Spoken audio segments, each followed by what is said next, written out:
Só estou com mais um vídeo aqui pra vocês. Então eu vou mostrar meu canhão novinho que meu avô me ajudou a fazer, ó.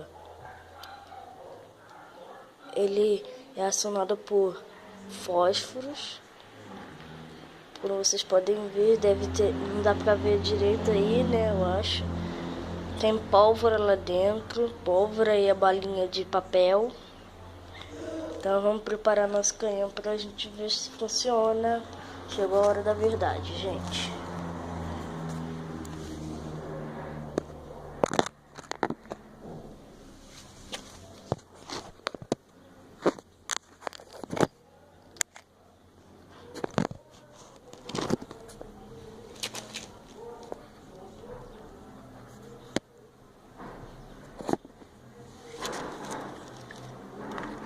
Gente, não tem câmera lenta.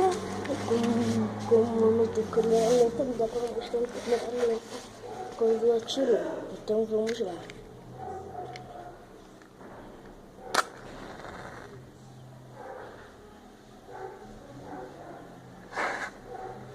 Viram?